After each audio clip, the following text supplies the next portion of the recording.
আপনাদের সবাইকে স্বাগত জানাই জার্নাল পর্যালোচনায়, সঙ্গে আছে সৈয়দ আকরেজা।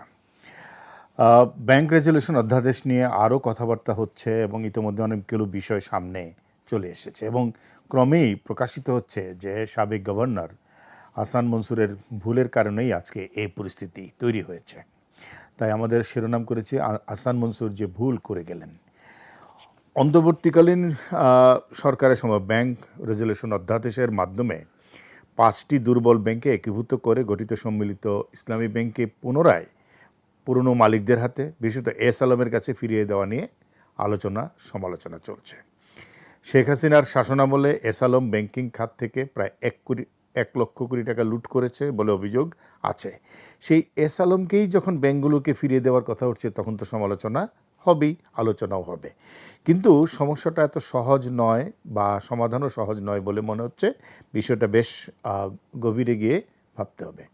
প্রথম বাস্তবতা হলো, বিশ্বব্যাংক সহ অনেকের পরামর্শ, অর্থনীতিবিদদের পরামর্শ উপেক্ষা করে অন্তর্বর্তী সরকারের কেন্দ্রীয় ব্যাংক গভর্নর জনাব হাসান এইচ মনসুর তার ব্যক্তিগত ইগোর কারণে দেউলিয়া ব্যাংকগুলোকে রাষ্ট্রায়ত্তকরণ করে একটি সম্মিলিত ইসলামী ব্যাংক গঠন করতে গিয়েছিলেন। এর অর্থ হলো, ব্যাংক লুটের দায় বাংলাদেশের জনগণের উপর ও বাজেটের উপর চাপিয়ে দিয়েছিলেন জনাব হাসান মনসুর। আর সেই কারণেই বর্তমান সরকার এই অবস্থা থেকে রাজস্ব খাত ও মূল্যস্ফীতিকে রক্ষা করতে এই অধ্যাদেশে কিছু সংশোধনী এনেছে। ব্যাংকিং খাতে শৃঙ্খলা ফিরিয়ে আনতে অন্তর্বর্তী সরকারের সময় নেওয়া অনেক আইনের মধ্যে একটি ছিল ব্যাংক রেজুলেশন অধ্যাদেশ 2025।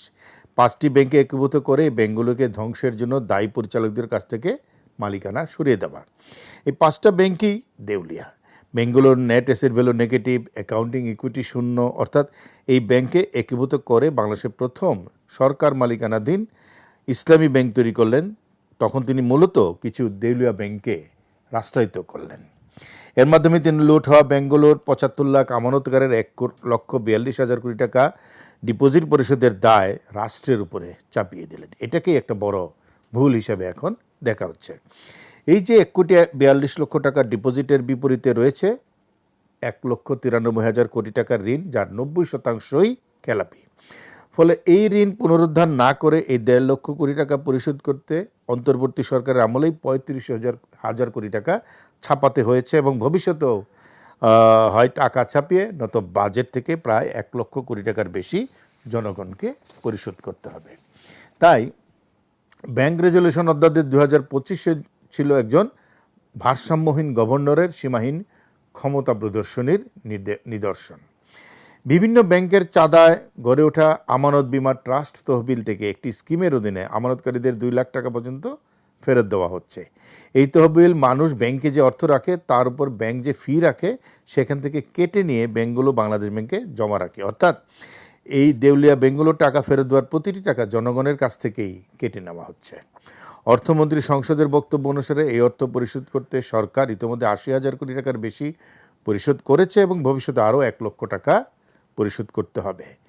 তারেক রহমানের সরকার যদি ইউনূস সরকারের নীতি চালু রাখে, তবে এই লুটে ধ্বংস হওয়া ব্যাংকগুলোর পুনরুদ্ধার করতে যে অর্থ দিতে হবে তা সরকারের 25% বা জিডিপির সরকারের আয়ের 25% বা জিডিপির 2%, যা বর্তমান পরিস্থিতিতে সরকার কোনোভাবেই টানতে পারছে না। ফলে সরকার মনে করছে মোটামুটি একটা ভালো অপশন হতে পারে পুরনো মালিকদের জন্য ব্যাংকগুলোকে ফেরত দেওয়ার প্রক্রিয়া তৈরি করা এবং তাদেরকে কিছু কঠিন শর্ত দিয়ে দেওয়া।